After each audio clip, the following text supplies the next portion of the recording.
pagkatapos ng snow, ay ito lang talaga dito sa gilid ang medyo hindi okay guys. So ayan yung kaibahan guys. Kung napansin ninyo, eto siya.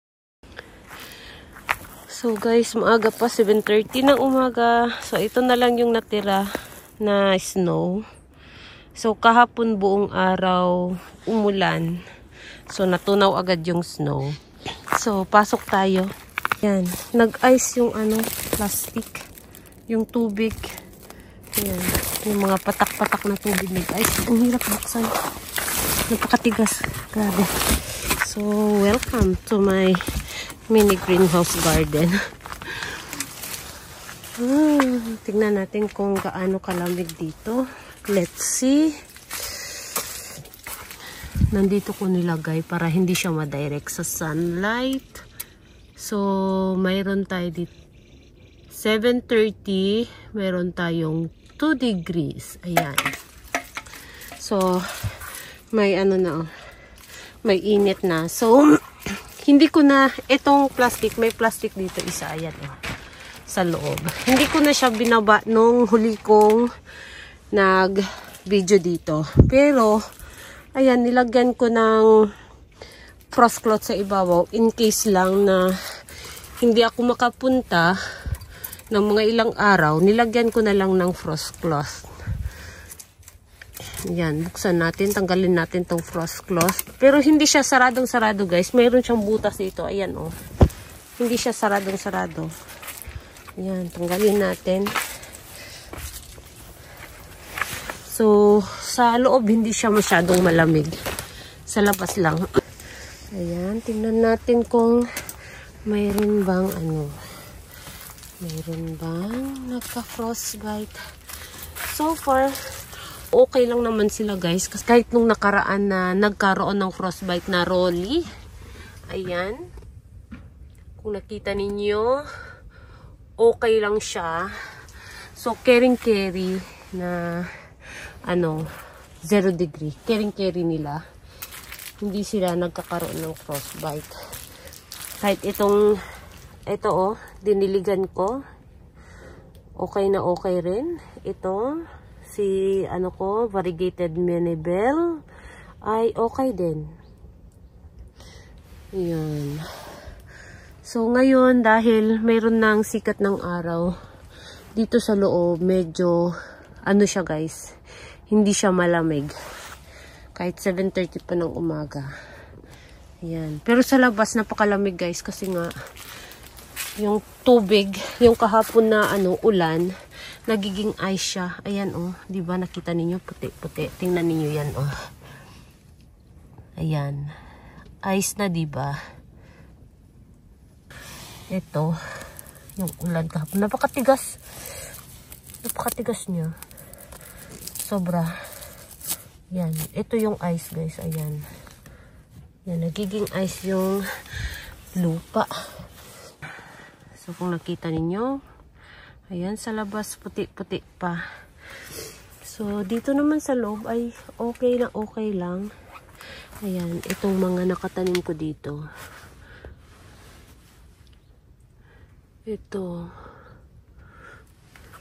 Ito lang talaga dito sa gilid ang medyo hindi okay guys. Kasi nga mas malapit sila dyan sa plastic.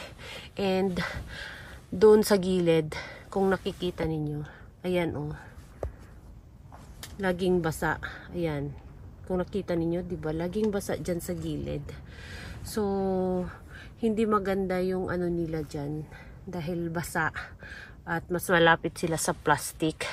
So, mas malamig. So, nagkakaroon sila ng frostbite. Ayan yung dahon. Pumapangit na, umiitim na. So, mga frostbite yan. Ayan. Diba? So, frostbite yan guys. Ayan. So, dito ay okay lang itong nakatanim dito. Dahil nga, dry sila. And then, bukod sa dry, ay medyo malayo sila konti dyan sa plastic. So, caring-carry nila dito. Itong mga nakatanim direct sa ground. Yan. Kahit itong itong frills ko na expected ko talaga na magkakaroon siya ng frostbite ay so far okay na okay siya guys. Ayan, yung dulo ng dahon niya ano pa rin, pink pa rin, hindi umitim.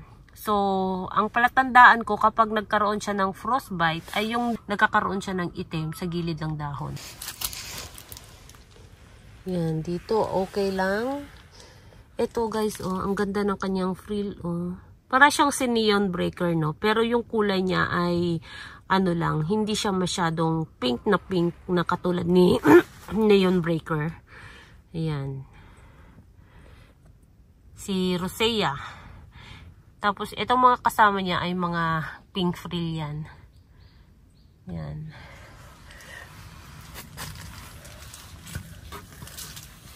So, ito, nagkaroon ng mga frostbite yung ano dito, iba. So, kuha tayo. Ito, oh, may frostbite siya, guys. Oh, ito. Ayan, oh, diba? Iba talaga yung kulay niya kapag nagkaroon siya ng frostbite. Ayan, shiny.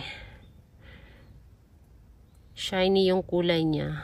So, ito siya, guys, nagkaroon ng frostbite. So, kuha tayo, i-compare natin yung hindi nagkaroon ng frostbite. Ito.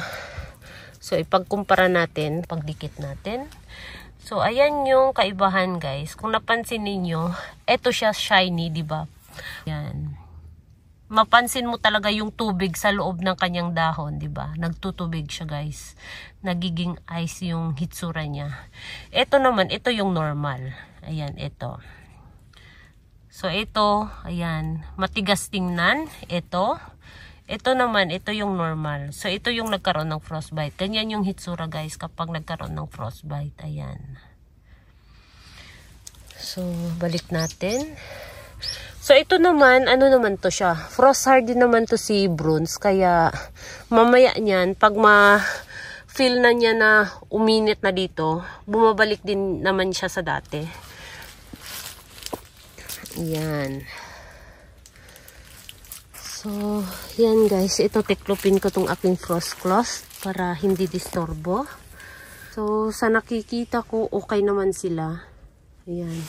Itong aking bin bodies dito. Ayan, nag-pink na yung, ano ko dito, bin bodies ko. So, ito guys, diniligan ko to. Ayan, hanggang ngayon hindi pa siya natuyo. Pero, okay lang siya guys, oh. Ayan, nagpipink na siya guys.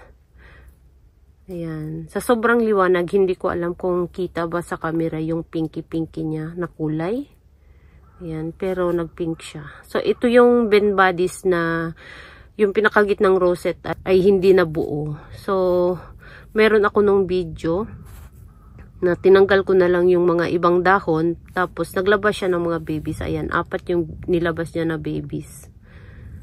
Ayan. So, yung mga tinanggal ko dito na dahon ay nagiging baby na rin. Yan. Medyo malaki na rin yung babies niya. So, itong, ano guys, oh. Mayroon siyang green. Ayan. So, nag-variegate siya guys. Sana tuloy-tuloy na yan.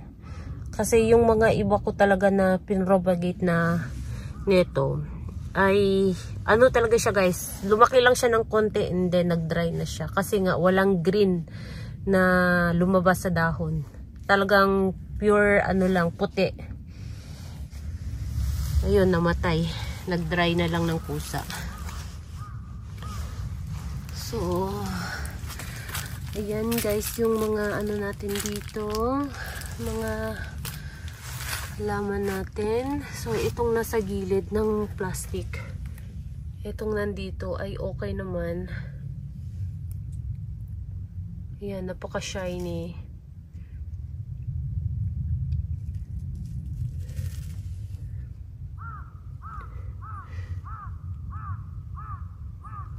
So, yun guys, ang ating update ngayong umaga. Ayan, pagkatapos ng snow ay ayan, ang aking neon breaker. So, ito yung hitsura ni neon breaker. Meron din akong neon breaker sa bahay. 2. Malaki na rin sila. So, ayan. Ang daming babies, oh. Si ano yata yan, si Apus. Yan, ang dami niyang babies. So, yun lang guys ang ating update for this morning. Pagkatapos ng snow. So, okay lahat sila. So, yun lang guys. Thank you so much for watching. And please don't forget to subscribe and like to my channel. Sa hindi pa nakapag-subscribe, please subscribe my channel. At i-click nyo na rin ang bell button para ma-update kayo pag nag-upload ako ng bagong video. Nagiging dilaw na siya, oh. Wala na siyang green. Bakit kaya? Dilaw na siya lahat. So, thank you so much for watching. See you in my next video. Bye-bye!